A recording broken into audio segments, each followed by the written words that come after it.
Olá, estudante! Tudo bem com vocês? Eu sou o professor Vinícius, professor de Ciências e Biologia da Rede Estadual de Ensino. Estou hoje junto com a nossa amiga Márcia, intérprete de Libras. Olá, Márcia! Para a gente dar início à nossa primeira aula de Biologia do ciclo 5, para você, aluno do primeiro ano. Nosso tema de hoje, nós falaremos sobre energia para a vida. Bom, qual que vai ser então os objetivos dessa aula? Nós vamos então identificar a molécula de ATP como moeda energética e compreender os conceitos fundamentais da bioenergética ou metabolismo energético, como alguns chamam e como comumente é chamado. Então, nessa aula de hoje, nós vamos aprender alguns conceitos que vão ser importantes para a gente desenvolver os temas relacionados ao seu PET 5, onde falaremos da respiração celular, da fermentação e da fotossíntese e da quimiossíntese. Bom, para a gente então iniciar a nossa aula, te faço uma pergunta. Como a energia, ela move a vida? Como? Vamos pensar. A gente sabe que o mundo, para a natureza funcionar, necessita de energia. Você fica aí vários dias sem se alimentar, você fica fraco, fica lá sem disposição, seu corpo necessita de energia. A planta necessita de energia luminosa, da energia do sol para estar fazendo a fotossíntese. Nós necessitamos da energia luminosa, seja ela de qualquer outra forma também, elétrica, química, enfim. A energia, ela então move o mundo. Mas vamos voltar aqui então para a vida. Como que a energia, ela move a vida? É isso que a gente vai ver nesse tema, nesse PET. Tranquilo? Vamos lá então. Nós sabemos que todos os seres vivos, eles vão necessitar de energia para se movimentar, para fazer o transporte ativo, que nós vimos nas nossas aulas passadas. Lembrando sempre que quando nós falamos de seres vivos, temos que lembrar daqueles seres unicelulares. Uma única célula é um organismo vivo, é vivo, então ela vai necessitar de energia para realizar também o seu transporte ativo. Nós necessitamos de energia para fazer a síntese de substâncias. Exemplo, quando nós nos alimentamos, correto? Alimento, todos esses nutrientes são quebrados na digestão. Depois dessas quebras, então, o que acontece? Necessitamos, então, de energia para fazer a construção de novas moléculas. E assim vai indo. E nós sabemos que na natureza, nada se perde, nada se cria. Tudo se transforma. E é isso que a gente vai ver aqui hoje. Então, nós sabemos que a energia, ela vai ser necessária para os organismos vivos executarem diversas funções biológicas, igual a gente viu por aqui. E aí, te faço outra pergunta. Como os seres vivos obtêm energia e qual é a fonte de energia para esses seres vivos? Bom, nós já respondemos essa pergunta aqui nessa conversa. Nós sabemos, então, que os seres vivos vão obter a energia através, por exemplo, da alimentação, igual o nosso caso. Nós vamos também obter energia através das relações tróficas, digamos assim, cadeia alimentar. As plantas não são seres produtores, a fonte de energia primária dela vai ser energia luminosa. Ela irá então absorver essa energia, que vai ser necessária para ela fazer essa conversão em energia química e então sintetizar os seus compostos orgânicos, que nós chamamos isso de fotossíntese.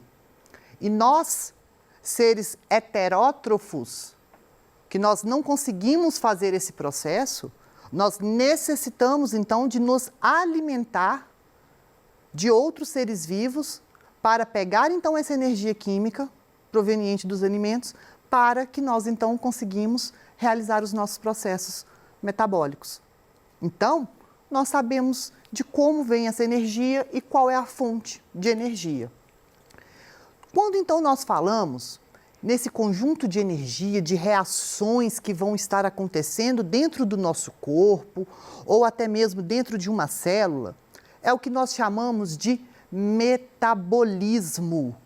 Quando então alguém vira para você e fala: ah, e o metabolismo de fulano de tal é mais acelerado, o metabolismo de fulano é lento. Ah lá, olha, a colega lá come e não engorda. Por quê? O metabolismo dela é acelerado. Então, o que é esse metabolismo? Vão ser, então, uma série de reações químicas que vão permitir a obtenção, o armazenamento e a utilização dessa energia para a realização das funções celulares. Ou seja, o metabolismo vai ser o conjunto de reações químicas que vão acontecer dentro de um organismo, seja ele a nível celular ou a nível pluricelular. Quais são então os objetivos do metabolismo? Eu vou obter energia química, é um objetivo. Eu vou converter esses nutrientes, transformando esses nutrientes e produzindo o que nós chamamos de precursores, né? Então, a partir do momento que eu quebro uma molécula lá, por exemplo, de amido, quando eu estou quebrando a molécula de amido, que vai ser um polissacarídeo, eu vou quebrá-lo então em várias unidades menores, até então chegar então nos seus precursores, vão ser substâncias capazes de servir como molde base para formar outras, polimerizar macromoléculas e sintetizar e degradar biomoléculas. Então, esses são os principais objetivos do metabolismo. E aí, nós vamos falar que nós temos duas vias metabólicas. Vinícius, o que é isso? Sim, o nosso metabolismo, ele vai acontecer de acordo com duas vias, como se fosse uma estrada. E essa estrada a gente tem a mão dupla, certo? Então, nós temos uma faixa que vai e outra faixa que volta. Ou então, nós temos uma faixa que simplesmente vai e do outro lado, nós temos uma faixa que só volta, certo? Mão única e mão dupla. As vias metabólicas, nós temos duas vias. Mão única, uma vai sintetizar substâncias, a outra vai degradar essas substâncias, uma forma, uma constrói e a outra destrói, digamos assim. E essas vias, elas vão trabalhar em conjunto, tá? Então, vamos lá. A primeira via que nós vamos ver é o que nós chamamos de anabolismo. Repitam comigo. Anabolismo, tá? Repete isso quantas vezes forem necessárias para guardar. Anabolismo, tá? O que vai ser esse anabolismo? Vão ser aquelas reações que vão absorver energia. Elas necessitam, então, de energia para acontecer. E para que, então, que ela vai necessitar de energia para acontecer? Porque ela vai o quê? Sintetizar, ela vai formar novas substâncias. Então, quando eu falo que uma via vai construir e a outra vai destruir, eu falo que o anabolismo vai o quê? Construir, vai sintetizar novas substâncias. Por isso, necessita de energia. Como é o caso aqui, olha, que eu coloquei. Quando eu tenho duas moléculas de glicose lá e elas vão se unir, vai formar uma de maltose. Isso daqui, então, é anabolismo. Já o catabolismo, vamos lá, catabolismo, vai ser o quê? Reações onde vão liberar energia. Por que elas vão liberar energia? Porque elas vão degradar, vão decompor as substâncias, as moléculas. Então, elas vão romper ligações. Então, elas vão destruir. Exemplo, o inverso. Quando eu tenho aqui, então, troquei aqui. Quando eu tenho maltose aqui em cima, tá? E aqui eu vou ter o quê? Glicose mais glicose. Tranquilo? Então, vamos lá. Anabolismo, sintetiza, catabolismo, decompõe, degrada. Para a gente lembrar então, lembra que a Ana sempre constrói alguma coisa. Tudo que a Ana constrói, vem lá a Cata e destrói. Então, tudo que o anabolismo vai construir, reações de síntese, vem o catabolismo e vai degradar. Então, vamos lá. Feito isso, nós falamos aí de liberação de energia, absorção de energia. E aí, Vinícius? Na química, nós não falamos de reações endotérmicas e exotérmicas? Reações endotérmicas absorvem calor ou energia. Reações exotérmicas liberam. Aqui na bioquímica, nós vamos falar esses mesmos conceitos, nós vamos ter outro nome, onde nós vamos falar de reações exergônicas, são aquelas reações que vão o quê? Liberar energia, tá? Então, todo o processo proveniente que vai ser considerado catabolismo, vai ser o quê? Uma reação exergônica. Por quê? Liberou energia. E todo o processo que vai absorver energia, que no caso, por exemplo, lá no nosso anabolismo, nós temos então o quê? As reações endergônicas, porque elas absorvem energia para sintetizar os seus produtos, sintetizar substâncias. Então, nós falamos aí de energia, anabolismo, catabolismo e de energia. Mas e aí, Vinícius? Essa energia fica solta lá? Fica solta não, tá? Nós vamos ver aqui agora como armazenar essa energia. Como que o meu corpo armazena essa energia? Simples, uma molécula chamada de ATP. Adenosina trifosfato. Repitam comigo. ATP. Adenosina trifosfato. Quando a gente fala em adenosina, lembra de quê? Adenina, nucleotídeo, base nitrogenada. Sim, o ATP ele vai ser um nucleotídeo. Aí, Vinícius, já estou mais familiarizado.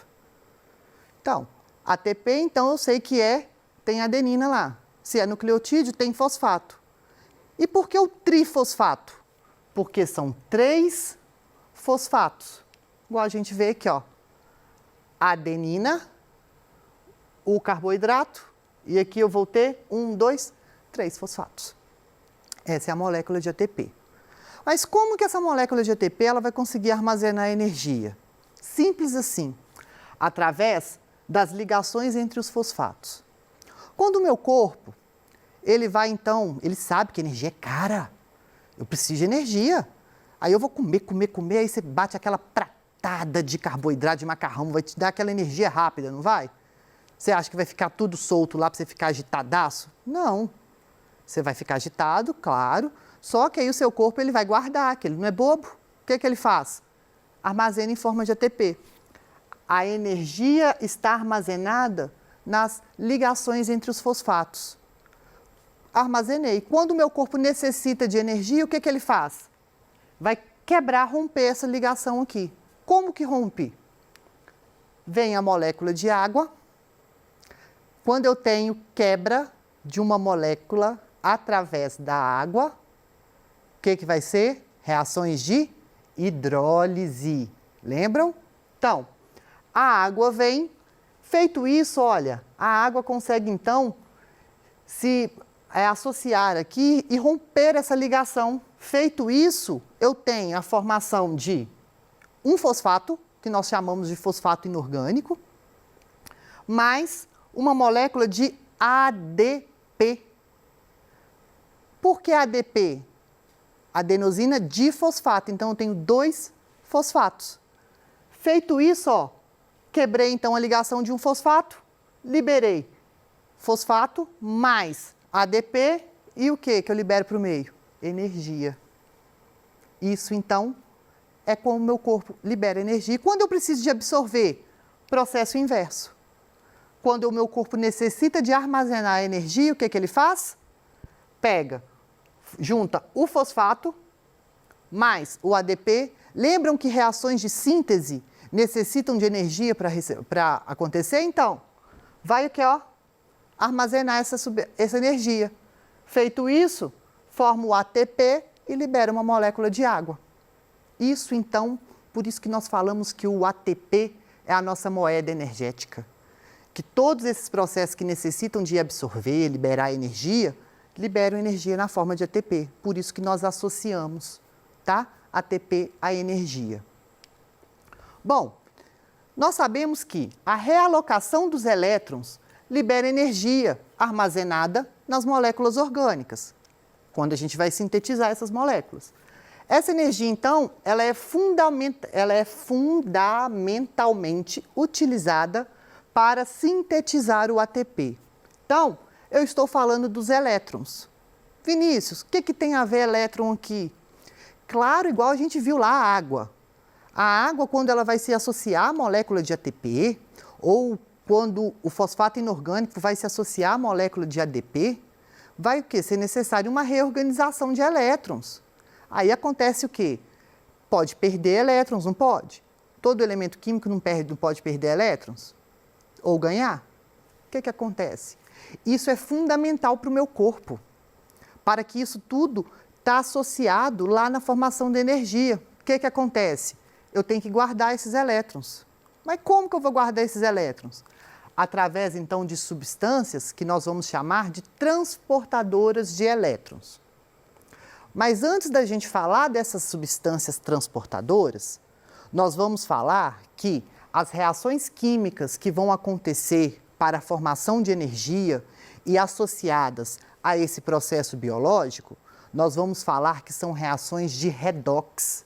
Você vai aprender isso ainda em química, que são reações chamadas de reações de oxirredução.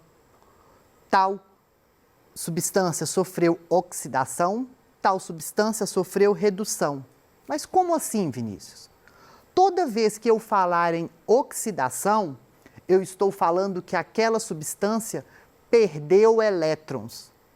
Então, se eu falo, a água foi oxidada, a água perdeu elétrons.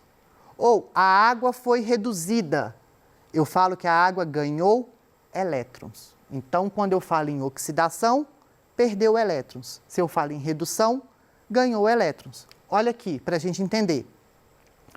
Glicose mais oxigênio vão se combinar formando gás carbônico, água e energia. O que vai acontecer? Nós sabemos que a glicose, para que ela produza energia, ela precisa de ser o quê? Oxidada, porque esses elétrons vão ser necessários. Lá na frente a gente vai ver isso nas outras aulas. Então, quando ela é oxidada, ela resulta em gás carbônico. Significa que o quê? Perdeu elétrons. Já a molécula de oxigênio, ela foi o quê? Reduzida. A partir do momento que ela ganha elétrons, ela consegue, então, se combinar a outros elementos e formar a água. Então, aconteceu uma redução. Olha que interessante. Feito isso, esses elétrons perdidos, ou esses elétrons que eu vou precisar transferir para que aconteçam essas reações, eu vou ter, então, os transportadores, que vão ser transportes. Como assim? Eles vão capturar elétrons, e os elétrons nunca andam sozinhos. Eles sempre andam com íon hidrogênio. Mas vamos lá, hidrogênio só contém um próton e um elétron. Se ele é íon, significa que perdeu ou ganhou. Se o hidrogênio perdeu um elétron, eu posso falar também que é um próton, tá? São NAD, NADP e FAD, todos com mais, significam que estão ionizados, prontos para receber elétrons. Feito isso, vou precisar de elétron, vem lá, por exemplo, o NAD, mais sempre 2 elétrons andam com 2 íons hidrogênio. Vão se combinar, assimilou. NADH mais íon H+, mais um próton. Se eu precisar, então, ceder esse elétron, o que acontece? Degradação. Libera os elétrons lá. É uma reação inversa. Eles simplesmente vão o quê? Carregar esses elétrons. Bom, chegamos ao fim da nossa aula. Não vai dar tempo da gente corrigir a questão do Enem que eu deixei aqui para vocês, mas façam, tá? qualquer dúvida, mande para a gente aqui nos nossos canais de comunicação, que eu respondo no Tira Dúvidas daqui a pouco. Espero vocês então para a próxima aula. Até mais!